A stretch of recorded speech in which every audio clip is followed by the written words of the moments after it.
I would again like to thank our sponsors, Union Carbide, United Catalyst, Marathon Ashland Petroleum, Millennium Chemicals, Fisher Scientific, Chemical Abstracts, Quantachrome, Micromeridics, and the ACS, Colloid and Surface Chemistry Division.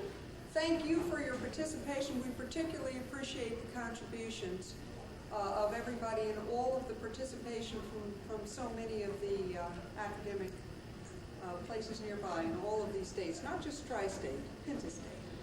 This afternoon, we have as our presiding person Diane Packett, who received her bachelor's in chemistry from the University of Louisville, her PhD in inorganic chemistry from the University of California, San Diego, with Bill Trogler, her advisor.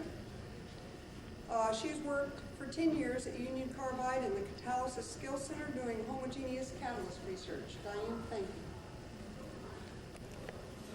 Leading off our homogeneous session this afternoon, for those who've stayed, I thank you, is Professor Ladipo from the University of Kentucky. Palami got his PhD in 1991 in organic chemistry with Joe Marola at Virginia Polytechnic, and then followed by a postdoc at University of Missouri St. Louis with Gordon Anderson, and a postdoc with Kazi Ahmed at the University of Vermont. Since 1996, he has been an assistant professor at the University of Kentucky, and he's going to talk to us about his calixarene chemistry. Thank you.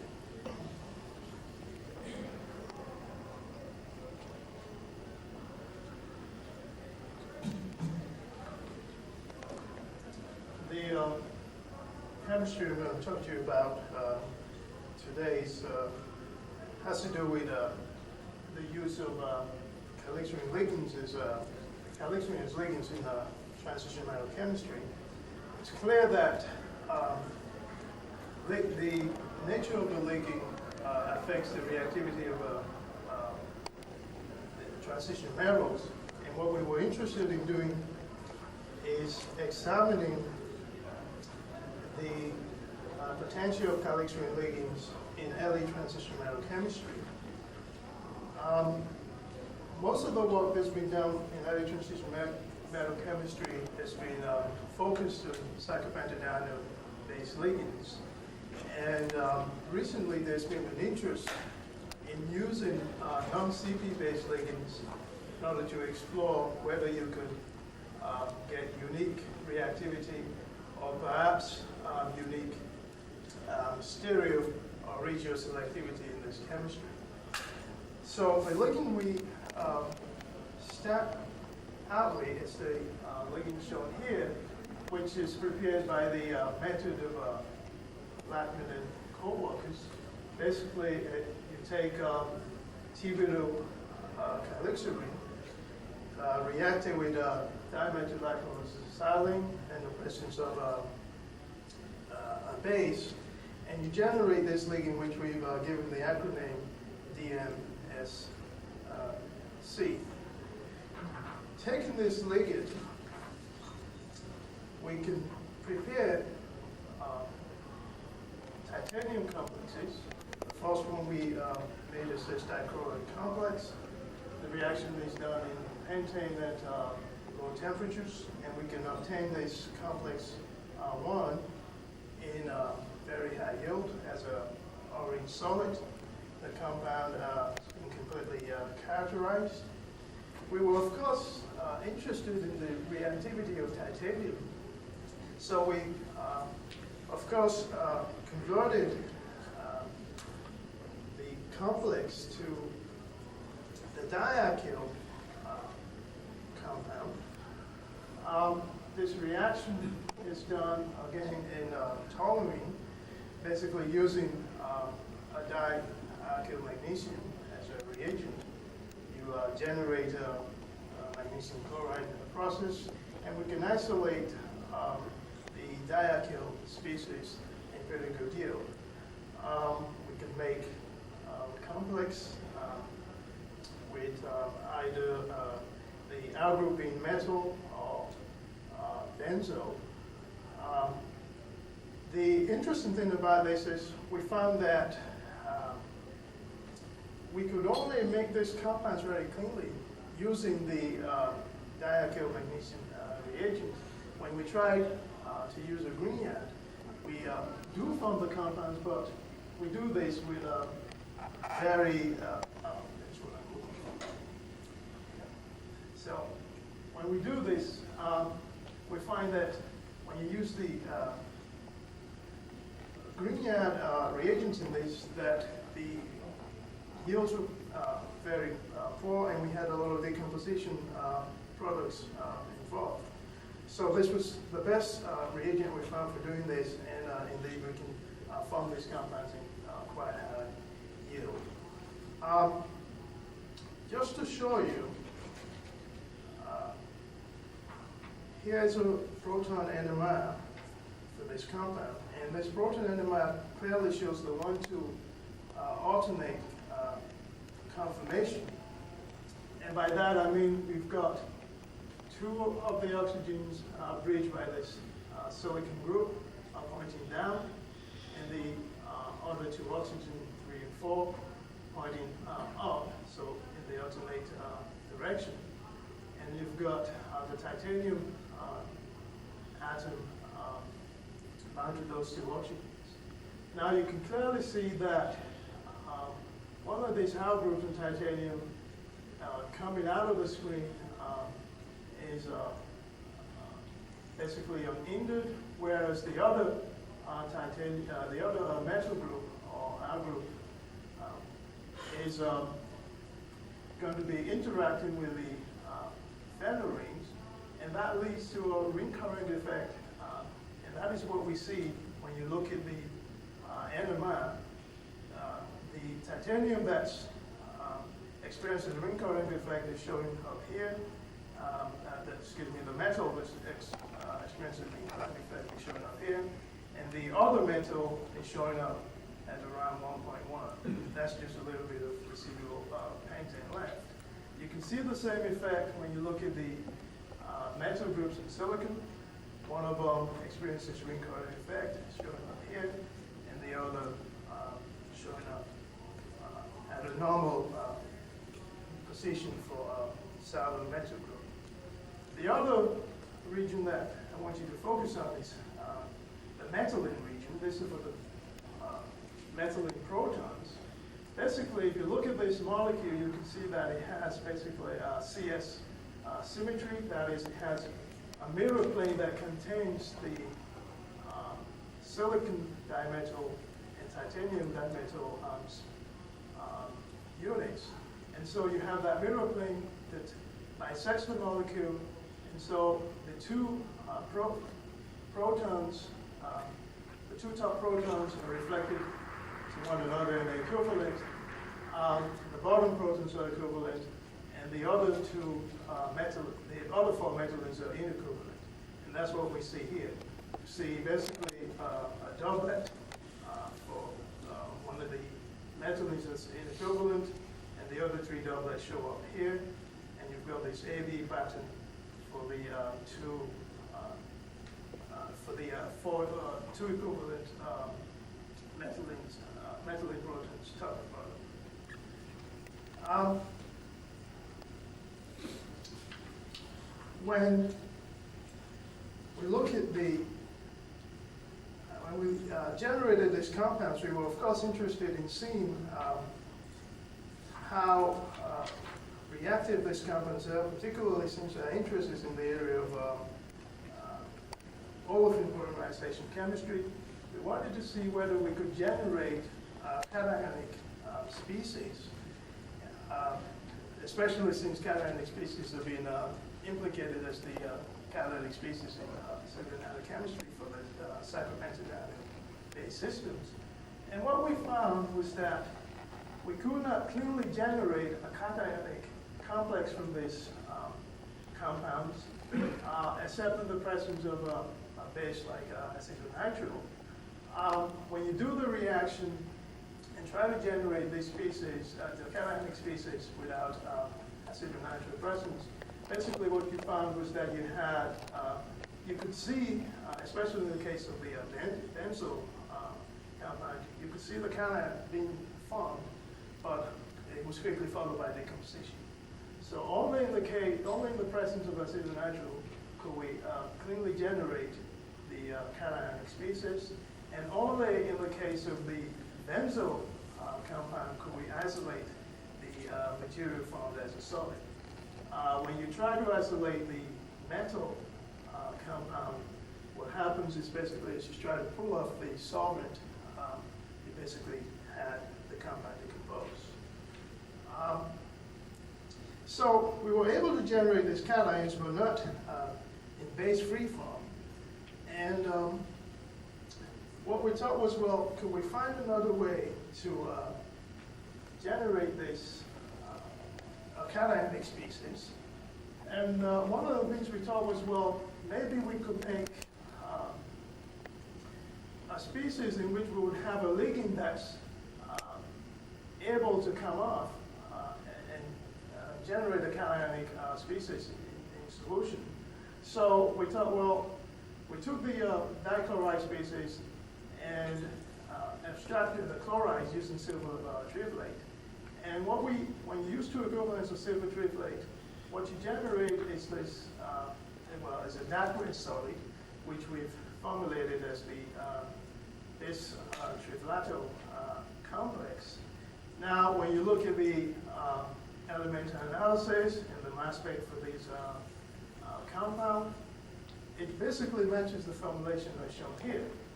But the proton NMR spectra clearly showed that what we had here was a compound with a different symmetry than all of the other compounds which we've been looking at, which are 1,2 alternate, in which the calixarene is a 1,2 alternate conformation.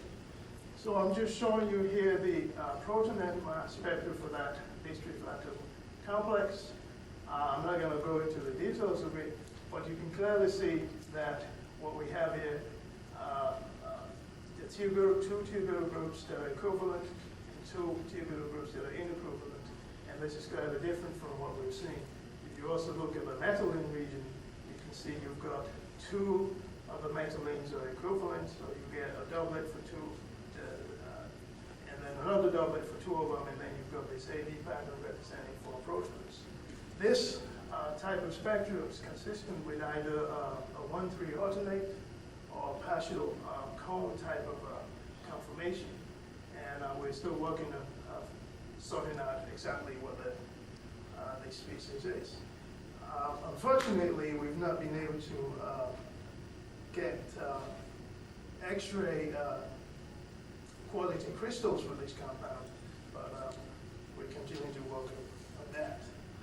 But what we found is that if you took this triflato compound, this aqueous solid, and you did essentially what amounts to a counter-proportionation reaction with the dialkyl species, you could generate the monoalkyl triflato complex in pretty good yield. And we've been able to characterize those compounds completely using various techniques. And so this again is sort of saying to us that this compound is indeed a base triflato complex. So basically at this stage we thought, well, since our interest is in olefin polymerization chemistry, let's take a quick look at the activities in olefin polymerization. And what we've done is basically done a fairly culturally sort of reaction in which we've taken ethylene and just bubbled it through a solution of MAO and these compounds as a free catalyst using 500 excess or the excess of MAO. And what we see basically a very modest activity for these compounds. And so at this stage we thought, well, perhaps the reason for this is that we're not able to really generate this cationic species that is reportedly responsible for the polymerization chemistry. After all, we've already seen that we have a hard time generating the cationic species.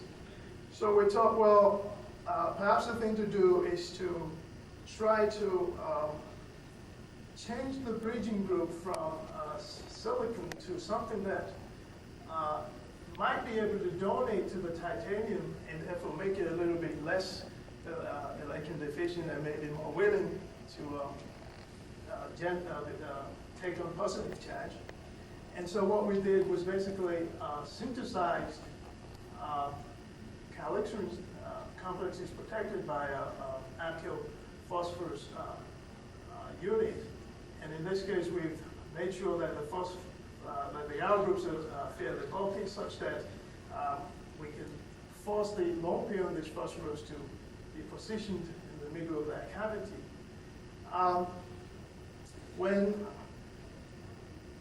Just showing you here an X-ray crystal structure of the phenylphosphine protected calixarene. And the important thing really here, the bond lengths are basically routine. The important thing really are the angles around phosphorus. And clearly you can see that this is pointing to a pyramidal geometry around phosphorus. And the other thing that's important is this C703P angle, as well as the C33O2P angle, this angle here. And that angle is about 117, whereas in the case of the silicon protected one, it's about 142. Again, showing that the phosphorus is closer to the center of that cavity. When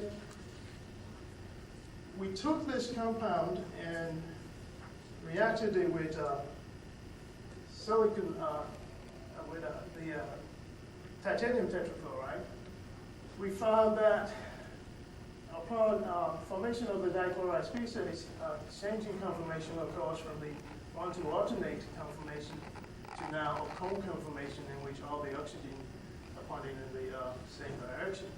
The compound is, however, made in very high yield. And the important thing to note is this E31 resonance for the phosphorus. It's 124 degrees, 124 parts per million. And if you look at the ligand, it's 165, showing that the phosphorus is moved upfield, is experiencing more electron density. So this is suggesting to us that perhaps the phosphorus is donating to the titanium center or around the titanium center. We've also been able to take the tubular phosphine protected calixarene and generate the dichloride species. In this case, it stays in the 1,2 alternate conformation. At the same time, we looked at preparation of another type of ligand, in which basically this is a phosphine sulfide protected ligand. And again, in this case, we generate the dichloride species in pretty good yield, except now we're generating it as a mixture of a 1,2 alternate and a cone conformer.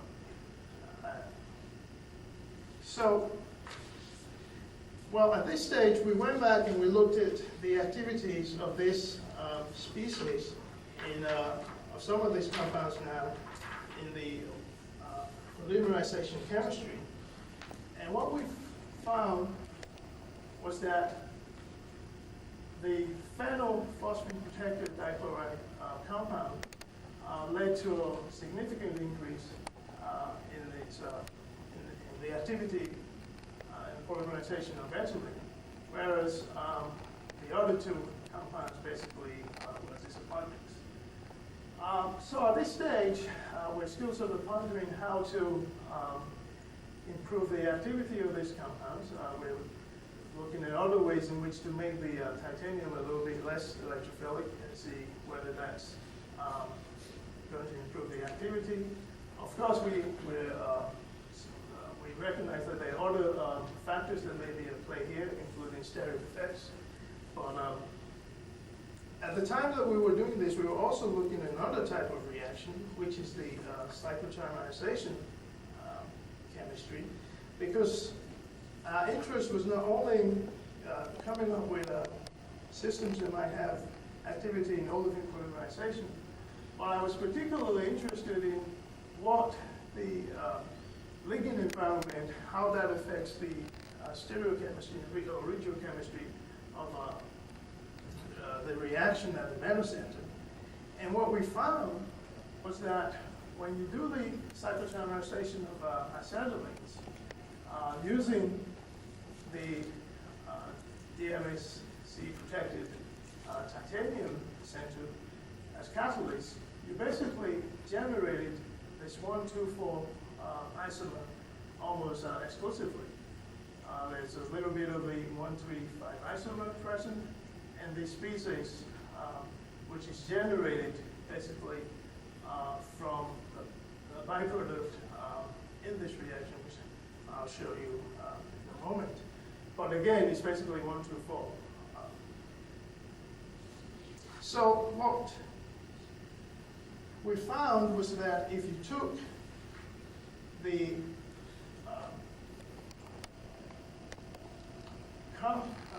catalase and you reacted it with 2 equivalents of sodium acetylide, the byproduct, you basically found 2 equivalents of 1,4-bis trimethyl 1,4-bis trimethyl butadiene, and basically generated a species here, which is a brown red pearl, which by NMR showed that it had THF coordinated to it, and the DMSC ligand was still in 1,2 alternate conformation. We believe that you're generating this by basically, first of all, forming this bis-alkyne complex, which then reductively eliminates that product there. What we found is if you took this particular compound and reacted with 2 equivalents of silver triflate, you generated this base triflate species, which we've seen before. And in fact, this compound by itself cyclotrimerizes alkynes without sodium. Now, we needed sodium to do the reduction when we used just this compound by itself, but this compound on its own will cyclotrimerize alkynes. So if one starts to think about a possible mechanism for this, then one could envision this sort of mechanism, in which basically you generate a titanium-2 species, which basically picks up 2 acetylenes. Now, in picking up 2 acetylenes here, one can easily envision that when those 2 acetylenes coordinate to the titanium center, they're going to want to coordinate with the 2 bulky groups away from one another, and that's what I've tried to depict here. Then basically when you form the titana metallocyclopentadiene, then what you're going to have is these 2 bulky groups in the alpha prime beta position, 1, 3 away from one another. Then when the tall acetylene is picked up, now whether you actually coordinate it to titanium, or whether it just basically comes in and does a other type reaction, we don't know, but those are the 2 possibilities, I suppose. But in any case, when that tall acetylene comes in, it makes sense that the bulky group in that on that acetylene will be away from these 2 phenyl groups with the 2 butyl groups present, such that the outer group then will be coming out of the plane of the screen here. And therefore, when you do the cycle addition, you're going to end up with a 1, 2, 3, 4 isotope. And so basically it looks as though that what we have here is a stereo control over the chemistry that's going on here. So that clearly the fact that you have these 2 phenyl groups with the T-butyl groups here force this reaction to go to the 1,2,4 isomer. Indeed, when you try a series of alkynes, we say that basically the 1,2,4 isomer is formed again almost exclusively by all of these different alkynes. And in fact, we can do mixtures of alkynes. So we can do 1,6,7,9 with trimethyl-acetylene, generate species such as this. We can do the propyl-butyl, generate species such as that. And what we found is that we could use not only the compound boron acid catalase, but we could also use the H3 complex, as well as the phosphine sulfide protected species. When we used the phenyl phosphine protected calixarene complex in this reaction, in work, neither did the T-butyl-phosphine protected calixarene complex work in this reaction. Important thing to note that this activity is really conservative estimates, because typically what we do is we just let this reaction go for about an hour, and then we come back and look at it, the whole thing is done. So it may well be faster than that. We don't know at this time. But that's something that we're going to go back and study very carefully. So in summary, what we've been able to show here is that the calixarene derivatives might be able to create a distinct steric environment that could lead to high stereoselectivity in reactions such as the cyclotrimeric chemistry. Clearly, the electrophilicity of the titanium center is enhanced, and this might well be leading to the slow reactivity or slow activity of these complexes in olefin polymerization chemistry. But that's something that we have to go back and look at very carefully, particularly to sort out whether it's a steric effect or an electronic effect going on in there. I'd like to acknowledge my collaborators here, Dr. Nigel Ratt at University of Missouri St. Louis, who laid the crystal structure for us. John Layton ran some of the NMR for us, a lot of which I have not shown here today. Dr. Amy Ernst worked on the aspect data for us, and Jack Silver is a colleague of mine who helped her with useful discussions.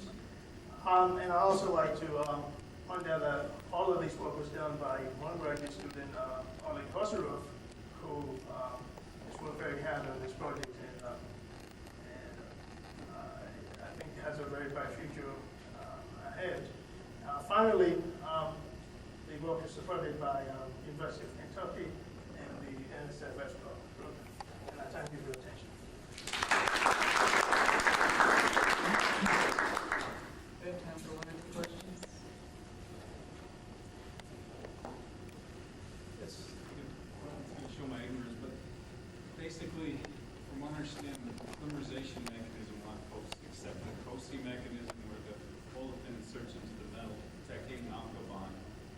A lot of people have different ideas of how that titanium alkyl bond is formed.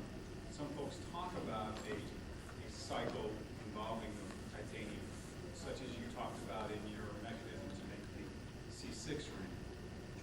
Is this organometallic compound a way for people to actually look at that generation of metal, the titanium alkyl, or to get an idea of how you do start polymerization on a titanium atom?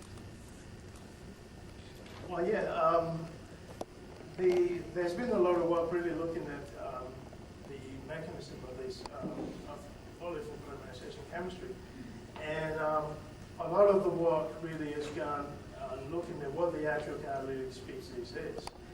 And it's generally accepted now that, at least in the case of the cyclopentadienyl-based complexes, that the 14-electron cationic species is the catalyst, or the primary catalytic species in those reactions. And basically, that's been demonstrated using the type of cationic complexes that we were trying to generate. Basically, you generate a cationic complex with a non-coordinating anion, and then use that in the polymerization chemistry, and they've been found to be very active catalysts. As active as some of the catalysts based on MAO. So that's fairly well accepted.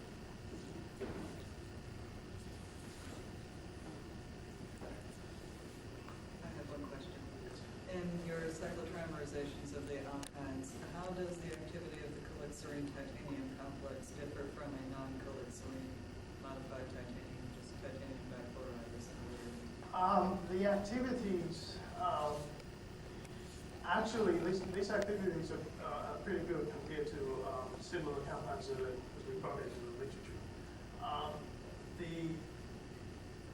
In terms of, I think where these compounds really have it on what's in the literature right now is in the selectivities. The selectivities here among the areas I've seen.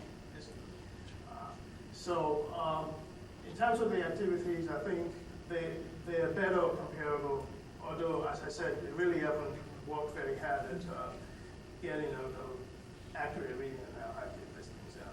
I honestly believe they're more active than